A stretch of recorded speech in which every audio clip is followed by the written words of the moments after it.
Hello, and welcome back to the Fretboard Journal podcast. I'm Sophia Wolfson, assistant editor at the magazine. Thank you so much for joining us. Today, our guest is Liam Kazar, who hails from Chicago and now lives in Brooklyn. He is an incredible singer-songwriter, and timely, he just put out a record called Pilot Light on Congrats Records, a record that he made in upstate New York at Flying Cloud Records, which listeners of the podcast might know is Sam Evian and Hannah Cohen's studio upstate. So he's joining us to tell us a bit about that. Also, he's calling us from the road. He has been out for the last few months playing both with Waxahachie and in the Jeff Tweedy solo project Family Band, which is touring in honor of Jeff's new record, Twilight Override. So it's a really fun conversation. We talk about Liam's very musical upbringing, how kind of kid-friendly the Chicago music scene was to him and his friends. And then we talk about kind of his solo career and how kind of all that leads to this record he just made last year that just came out. Importantly, Liam has some headline album release shows coming up. So definitely make sure to follow him online to see if that's coming to a city, your city, or a city near you. The Fretboard Journal podcast is brought to you by Peghead Nation. For 10 years now, Peghead Nation has been the finest spot on the internet to become a better acoustic player. You can get your first month free or $20 off any annual subscription with the promo code FRETBOARD at checkout. We're also sponsored by Mike and Mike's Guitar Bar. Definitely check them out. And Stringjoy Strings. You can save 10% on your first order at stringjoy.com with the promo code, you guessed it, Fretboard. So without further ado, here is my episode with guitarist, bassist, everything man, singer-songwriter, chef, Liam Kazar. Thank you so much for coming on the Fretboard Journal podcast today. Thank you for having me. Could you tell us where you're calling in from on the road right now? I am out in New Orleans, Louisiana. I am one of the great cities, but I've been here for 3 days, and I'll just say I'm exhausted. Could you tell everyone a little bit about who you're on tour with right now? Yeah, I'm in what we call the Family Band, but is the Jeff Tweedy solo project. Jeff Tweedy's just put out a solo record called Twilight Override, and we're touring it right now. And I'm in the band with my sister, Jeff's boys, Sammy and Spencer, and also Macy Stewart. And my sister, Macy, and I are taking turns opening the shows. So it's so like, cool. It's just been this like tight little family unit of a tour that's been a dream come true and super, super fun. I've been playing with Jeff for 10 years, but this is the first time we're touring on a record really extensively in a long time, and the first time we're touring a record that I was in the studio for. Yeah. What were your first experiences 10 years ago playing together? Fear, imposter syndrome. Those are the highlights. I was 21 years old on our first rehearsal. Yeah. It was my 21st birthday on my first rehearsal with the new Jeff Tweedy band. I met at the time, Darren Gray was the bass player. Jim Elkington was the guitar player. And I was kind of just like this auxiliary person / like Spencer's friend on the road. And I don't know. I was just sort of like plucked out of, I mean, I've known the Tweedies for a long time, but it was all of a sudden I was like the baby. Mm-hmm. And I was hopping on a tour bus, and it was a dream come true, but also scary, you know. How does that compare to these last 3 months?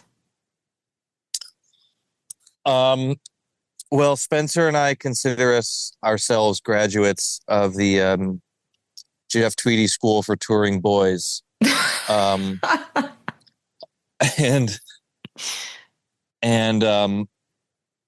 I'm 32 now, And this feels as comfortable as any touring situation can or ever will be. It feels like just stepping out the house for a picnic compared to all other tour. I mean, I love touring, I know some people have mixed feelings about it. I don't suffer people who don't want to be there. If you don't want to be there, you don't have to do it. I mean, it's a dream. Totally. Okay, so we mentioned it a little. We talked about when you were 21, but let's go back even further because you grew up in Chicago. What are some of your very early musical memories there?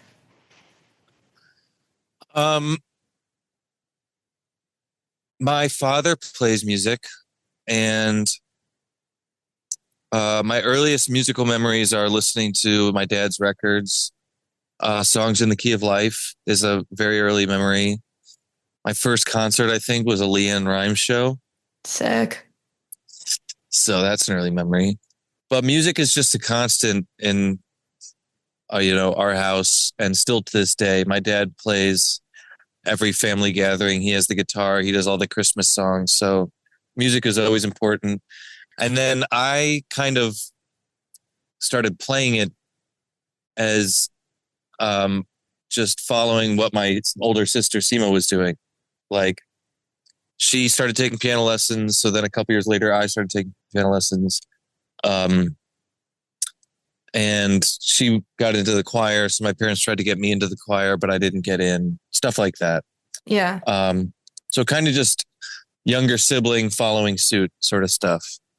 At what point would you say your paths diverged musically, or do you remember the first time you thought like, "Oh no, this is my thing"? Well, like I said, I started taking piano lessons. I think that was around age 7, maybe. And then I met some friends when I was like 12, 13 in junior high, and we started playing music together, and I picked up the bass, and I was better at the bass and guitar in 6 months than, 6 years of piano lessons or whatever. Mm-hmm. Like, once I started playing with other people, it just clicked, and I was learning music faster. I was finding new records. For me, it was a communal thing, or a community building thing. For some people, music is solitary and they make bedroom pop, and that's their experience of like learning how music works. But that was not mine. Mine was like hanging out with people, playing in basements, and doing covers, on a Sunday in somebody's basement. Yeah, how would you describe like your genre around this middle school, high school era, this community building era?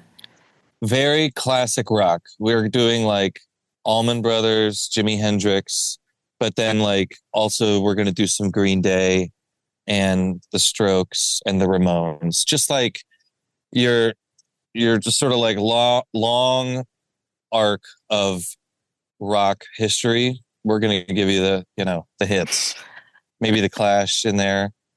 It's amazing when those bands become like, how do you become one of those bands that just like every teenager, no matter what generation, has to, if you're into guitars, if you're into music, you have to go through your Jimi Hendrix phase, then your Led Zeppelin phase, and all the way up until, I don't know, maybe the new one is McGee, but I don't know any McGee songs. But that's a really funny idea that like in future generations, every teen is gonna learn Candy by McGee. Yeah.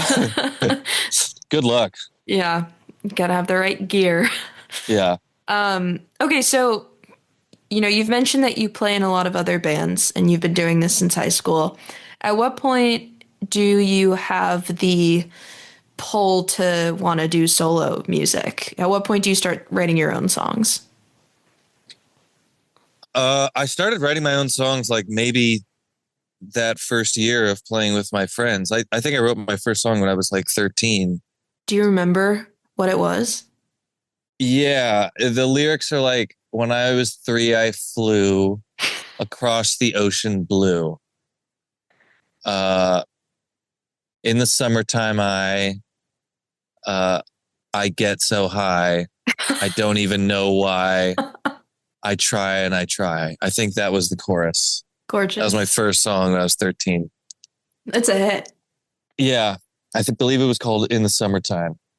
It was angsty. I used the word bitch in it, which is crazy. Really? Yeah. And I wrote that song with my dad, and he still let me use the word bitch. It's a cool dad. Yeah. Okay, so you start writing songs then. At what point are you gigging your own songs? My first gig was at my sister's 16th birthday party. We played 3 songs. I think we played Purple Haze, Brain Stew by Green Day, and I Believe in a Thing Called Love. 3 songs. Yeah. Wow. I played bass, and I had these red cheeks from being nervous. And I was a late bloomer, so I was under 5 foot, and the bass made me look even smaller. And yeah, I was like, so not a catch, but I had an older sister that was having a cool party where beer was being served. Whoa. And so the hot girls in my grade came to the party, and for one moment I was cool, but then I realized they were just there to see my friend Andrew Rywack, who was playing guitar and had gone through puberty and was already 5'5" or whatever. So the lead singer was not the catch that night. Wow. This is a good memory. So you were playing covers that night. When do you start performing your own songs? Maybe a year later. Mm-hmm. And are these venues around Chicago, or are these more houses and things like that? That's the remarkable thing about Chicago. I mean, I play the Hideout, Beat Kitchen. I mean, I've probably played 10 venues before I even got to high school, and the fact that there's all ages shows that you could scrap together is a testament to Chicago and, the sort of kind Midwestern, will give anybody a shot sort of thing that the Chicago music scene still has to this day, honestly. I mean, nowadays in Chicago, there's bands in high school that are going on tour because they get opportunities to play when they're freshmen, sophomore, juniors, and they're getting record deals before they even graduate high school. It's crazy. Yeah. Who are some of these? Yeah. Who did you grow up with in the, like we've talked a bit about Spencer Tweedy, but who are some other maybe artists or bands that you feel like you kind of grew up alongside in the Chicago scene? Yeah. Well, I've known Max Tukasik, who's in Whitney. Mm-hmm. His sister and my sister were in a choir together.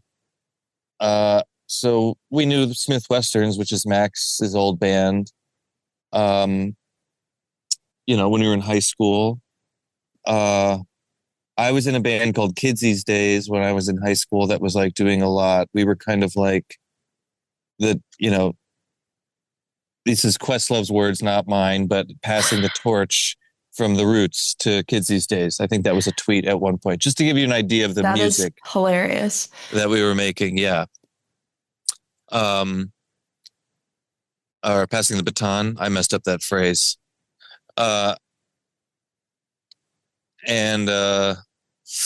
So Chance the Rapper was also around at that time, just a little bit younger than me, but kind of around that time was Twin Peaks, who just announced reunion shows at Talia Hall, which the whole city is kind of on fire right now, getting tickets for and getting excited about, which is really cool to see. Mm-hmm.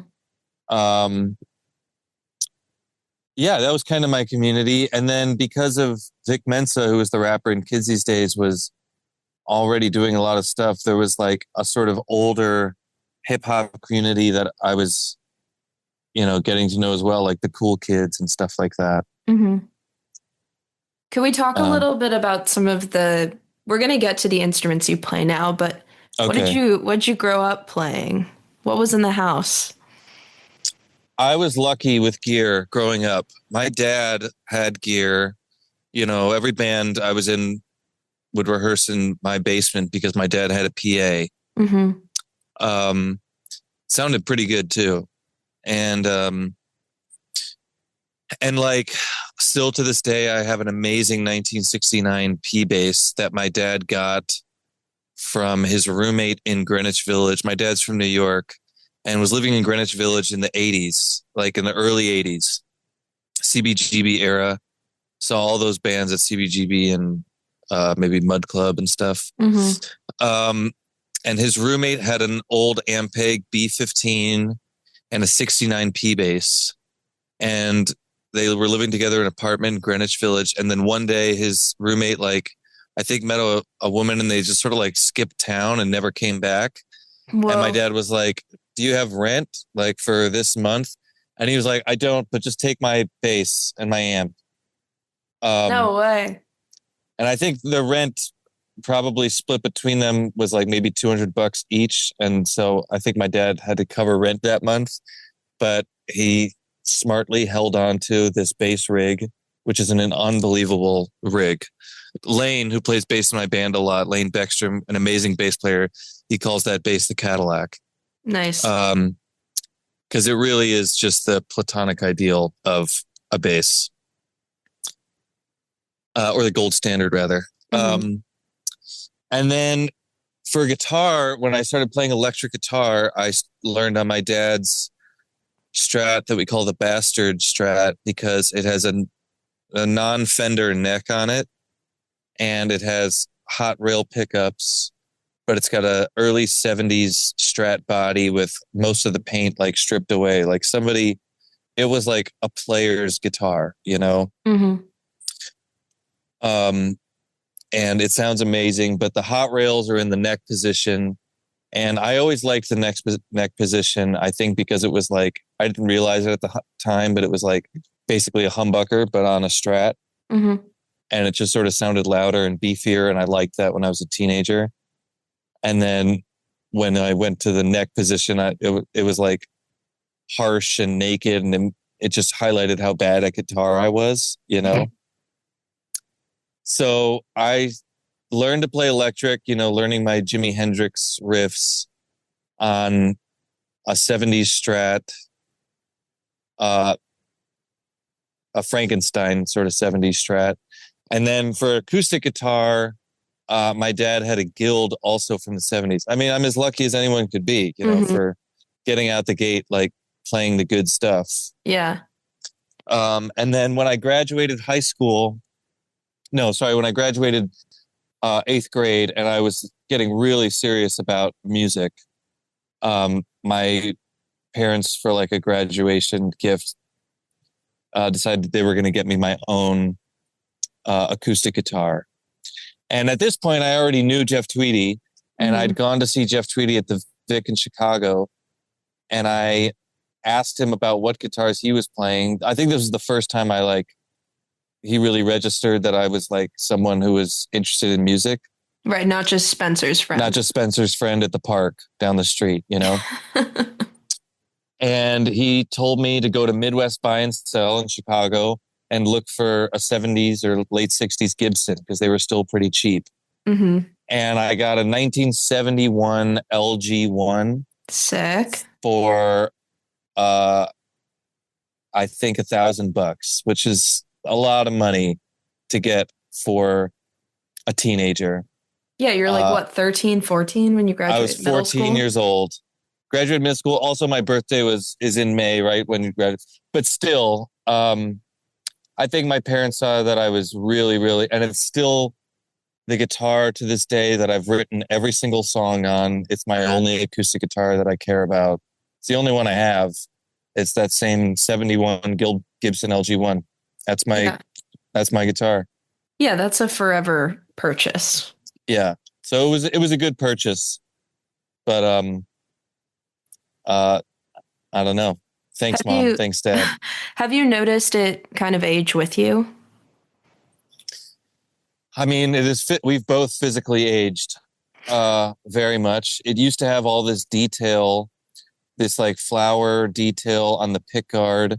It wasn't a teardrop pick guard. It's got that more like angular, like it kind of looks like a bird's feather. Yeah. Like a wing something like that. It's like, yeah, with I the don't know what you point in call the that middle. shape. Yeah. Yeah. And most LGs do kind of have the teardrop pick guard. I've seen since then. So this one is kind of unique. But all of the detail on it is gone from me picking it all off. And I just had some retrofret love given to it because some of the bracings were coming apart. So I was getting rattles here and there, but it's tip-top shape now. And the thing I like about it today is that it's very quiet. And I can kind of hum a melody over it. And when I'm writing a song, I rest my right cheek on the top of the guitar to sort of like hear it a little better and hear what I'm humming, if I'm humming a melody. Kind of whenever I'm like playing a guitar, I kind of just rest my head on the top of the guitar. And I just like how quiet it is. Yeah. It's beautiful. Let's talk a bit. It feels like a good place to start talking about this new record that you just put out. So just start by telling us a bit about the process of making it. Tell everybody about where you made it. I made Pilot Light in upstate New York, in the Catskills, with one of my dearest friends, Sam Evian. He and his partner, Hannah Cohen, have a studio called Flying Cloud. And the beginning of the record was I joined Sam's band in 2021. He put out a record called Time to Melt. And I joined his band with these other guys, Michael Coleman, Sean Mullins, and Brian Betancourt was playing bass. And we were touring around in like the fall of 2021. And the tour wrapped up. We went back to Sam's studio, or Sam and Hannah's studio. And I asked Sean if he could stick around an extra day and we could record a song. Because I think I read somewhere like Keith Richards talking about like the Stones would get in the studio right after a tour when they were like tour tight, and they had their sort of playing muscles were sharpened. And I was like, we were in upstate New York. Sean lived in Brooklyn at the time. I lived in Chicago at the time, or Kansas City, but needed to get my van back to Chicago. And I was like, let's just stick around one day and record one song. And we recorded a song that is the last song on Pilot Light, called Next Time Around. And we didn't record anything like that for a long time after that. We recorded some other music that was a bit more 80s, 70s inspired, a bit more synth and maximalist production. We did that in 2022. But I had all this music kind of sitting around. And in 2024, I was just like, you know what? I'm just going to put out this song Next Time Around. I just put it out myself. And I think Sam and I were texting the night after that song came out, and we were like, we should make a record that sounds like this. And I just sort of immediately was like, yeah, we should do that. Because I had been so busy touring with Sam and touring with Kevin Morby and touring a little bit with Hannah and Jeff Tweedy. I was like really getting sidetracked with my own solo music. And we just threw some dates on the calendar in 2024, and I didn't have material for it. And I just wrote for the session. Wow. And I was going through a breakup at the time. And wait, so how many of the songs did you just already have versus the ones that you just wrote in preparation for that session? I think I had like 3 songs before the session, including Next Time Around, which was done. And then it was like, all right, let's start writing. Like I booked the session first and then wrote after it was booked. I think it was like, a month in advance. And I wrote half the songs like 5 songs for that first session, which we did in 3 days. And that was in the summer of 2024, early summer. And then we were like, all right, let's book one more. We booked another 3-day session for, I think, like late August or early September. Everyone went and did their own thing. And I went to Europe. I think I stayed in Paris for a week and booked an Airbnb and finished writing a few of the songs there. I went to Wisconsin to finish writing some of them there. And we rejoined, I think, in late August of 2024, did another 3-day session with the band. And then Sam and I did all the overdubs in like 2 or 3 days. Wow. And then that was it. That's crazy. Yeah. How would you say that kind of pre-production into production process compares to, you put out a record in 2021. Was it a similar thing, or had you been collecting songs for longer for that record from a few years ago?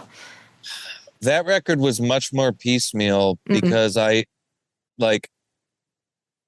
really did just slowly chip away at it at my brother-in-law and my sister's studio in Chicago, like a little bit at a time over the course of 3 years. And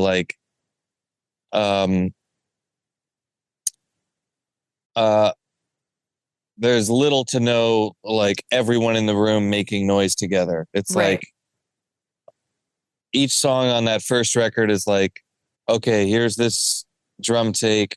We added a bass part to it later. We added a guitar part to it later. Yeah. Each of these are different days, months apart, made over the course of 3 years.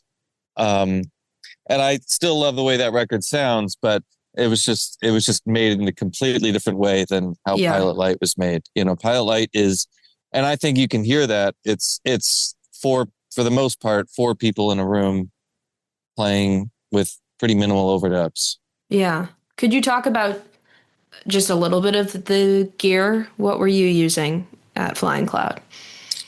Yeah. There was Sam has this guitar. It's an Epiphone hollow body with a P90 single pickup, sort of P90 near the neck. That is like it's like a 125 or something like that. I don't know. It's like, it's not thick, but it's like, it's a semi thin body, but it's fully hollow, and that's the sound on the song Word the War and Try Again. And on a song called Mission, there's a guitar solo that's on that guitar. Yeah, that is kind of the main electric guitar sound of the record, I think. This really woody, dampened sound. Jeff had asked me if it was a rubber bridge guitar. It's not. It's just this like really old guitar that's hanging on for dear life, and it's really dampened. So it kind of has a really unique sound. Does it have flats on it? It also had flat strings on it. That gives it that sound too. Yeah, absolutely. So that was that sound. And then Sam has this like Gibson. It was the most Martin-y sounding Gibson I've ever played. It doesn't sound like a J45 at all. It's got that like bright Martin sound. I don't know the model, but it essentially, to my ear, it just sounded like a classic D18. It just happened to be a Gibson. It had like that bright sound, and but not quite as much like low end as a D18. And that's the main acoustic sound on the record. And then from there, Sam has like just a stock Fender Mustang bass that he's learned how to make sound incredible. Also, he's just an amazing bass player. Yeah, but other people try and play that bass, and they don't really sound that good. It's not an amazing bass. He wouldn't be offended by me saying that. I don't think. The tone is in the fingers. But the tone is in the fingers. It is so true. And Sam knows how to work that bass and make it sound really good. There's this old grand piano that a friend of Sam and Hannah's gave them to their studio that was like owned by their grandfather, who was the composer for Mel Brooks. He composed all of Mel Brooks's music. And that piano is in the Flying Cloud studio, and that's the piano on the record. There's a lot of whirly. Michael Coleman, who played keys on the record, brought up his whirly and played it through my Fender Princeton. Cool. And used the reverb from the Fender Princeton. And then I don't know anything about drums, so I couldn't tell you. That's fine. We're a guitar magazine. Let's keep it to the frets, shall we? Let's keep it to the frets. What's the experience been like kind of translating this very live band record to a solo set you've been opening on the tour? Yeah, I've, for the last few years, kind of consolidated my band down from like a 4 or 5 piece actually to a trio. Yeah. So I distilled the arrangements once down to a trio format. And what I found with that was you end up relying more on dynamics. Mm-hmm. Because like where, say you have some counter melody that comes in on the chorus, that kind of lifts the chorus or whatever, all of a sudden you don't have that anymore. Right. And so to sort of like give the change in the song, for you to feel that change more, aside from whatever's happening harmonically, you can like bump the dynamics or, lower the dynamics. And Sean Mullins, who plays drums, or Spencer, they're kind of the two people who play drums in my band, are both just incredible listeners. Mm-hmm. And there's all these little micro dynamics that came together in the live arrangements when we switched to a trio. So now I'm doing solo and having to distill them down even more. Yeah. And the thing I've found with doing these solo shows opening for Jeff is first of all, you can kind of play with the time a little bit. Mm-hmm. Like I have a song called Day Off that sometimes I'll just stop strumming and sing a line a cappella if I want people to like really hear what I'm saying. Mm-hmm. Or take a break from the strum before I play a lick, because who cares, Yeah. And it's just like taking a beat before moving to the next section is kind of a cool thing you can do solo that you can't really do live with a band. So I've been doing that a little bit. And then what else is... just allowing the songs to be in a really the simplest version of themselves. Like, I've ditched a whole outro on a song of mine called "Didn't I?" I just don't do it at all, know. And it's like if I've gotten my point across, who cares what the arrangement is on the record? Like I've said all the words that I want to say, and even if there's a guitar solo there at the end of the song, we're good. We're moving on, Yeah. So allowing myself to sort of make that call kind of in the moment. Yeah, I'm curious, like, you can do. Because you brought up this topic of like simplifying things. I'm curious, like, do you feel like that's an overall ethos to how you approach songs now as opposed to how you used to? Yeah, I think I've gotten more comfortable and even confident with like centering a song around my voice. I think, I've always been in bands and feeling like you needed to dress up songs in all these sorts of ways to make them sound unique or whatever. And the more I've been doing this and the more I've been like being a solo artist, I'm like gotten more comfortable with like, I'm kind of here to help me. The center of the song is me singing to the audience, and if I can carry a lot of that with just a few people and a lot of my voice, and, simple guitar chords, that's totally good with me. You know, if I can emotionally connect, then that's plenty. So it kind of, I feel like I've just been, I don't know, simplifying, distilling down, and I just like that, you know. I like that sound. Totally. At the time of us recording this, you're almost done with this 3-month Jeff Tweedy tour. What? It's a 1 month. I did 1 month with Waxahachie, straight into 2 months with Jeff Tweedy. Okay, sorry. No, it's okay. One It's and okay. then two. It's still One an and then insane two. amount of tour. Yeah. What is next? I know you have some solo, like your own music shows coming up. Yeah, I am so excited for these shows in December. I'm calling them my album release shows because I didn't really get to have any album release shows. Well, because you were busy. Because I'm out here on the road working. Although I had a fun album party in Lawrence, Kansas with my friends. That was nice. But yeah, Chicago, New York, LA, and then Kingston, New York, which is near where I made the record. Yeah, near Flying Cloud. Yeah, near Flying Cloud. Those sort of feel like these celebratory, like, hey, Pilot Light is out in the world shows, and I'm really excited about them. And they're happening in a couple weeks. Mm-hmm. I've been like thinking about what we're going to play, what the set list is. So I'm getting really excited about those shows. Are going to be special. And I think we've got some special guests showing up for them as well. Ooh, nice. Yeah. And then there's some shows in January too, right? Yeah, in January, I'm doing a trek from the East Coast to the Midwest. I'm going up to Canada, to Toronto, one of my favorite places. And I'm a Midwestern boy in my heart, so I'm excited to be.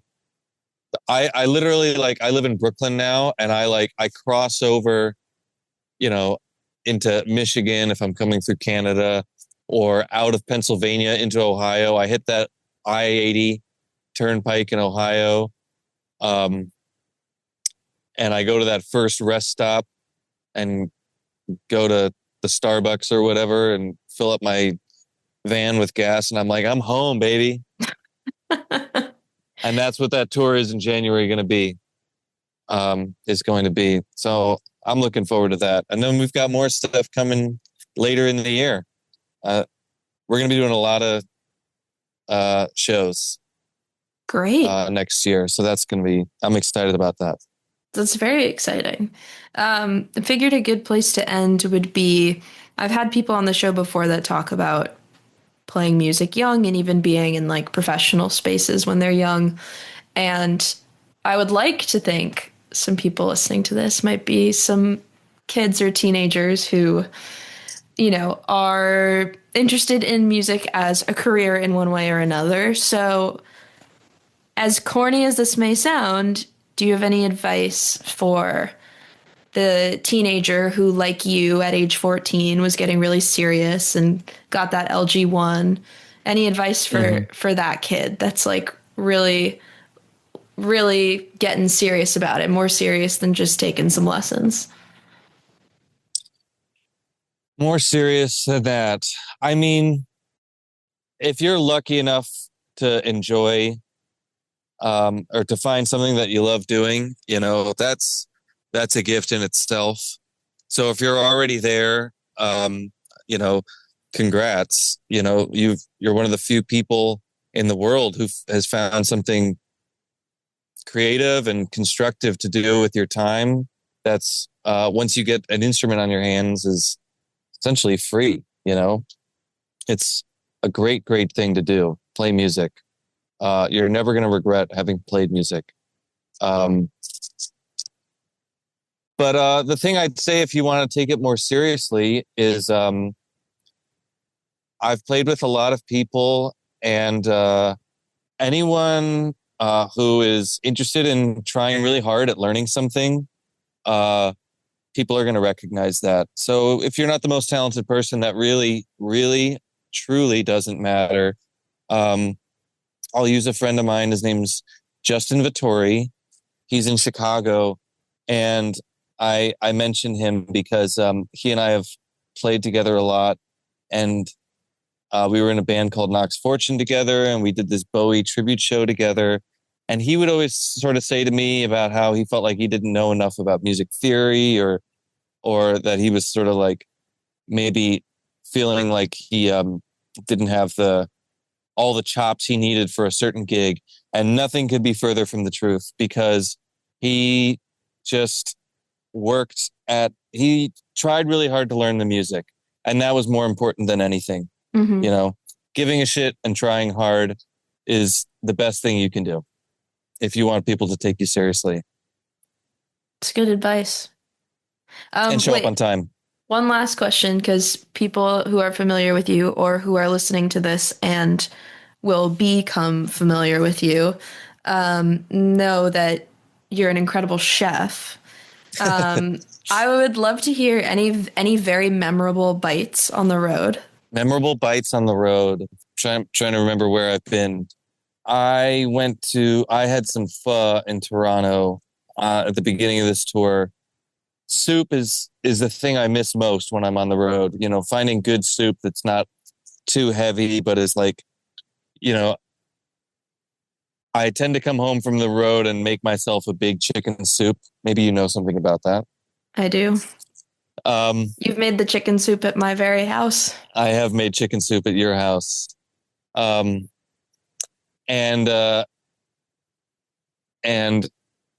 when you're on the road and somebody hands you a big bowl of soup, like a pho or a good ramen, mm-hmm. or I was in Tulsa, Oklahoma, and I had an amazing classic French onion soup.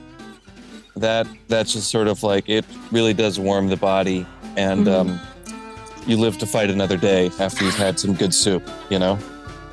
Well, on that note, best of luck out there. I hope you make it home alive. Thank you. And I got 4 more days. You got this. You got this, boss. Thank you so much for coming on the podcast. Thank you so much for having me.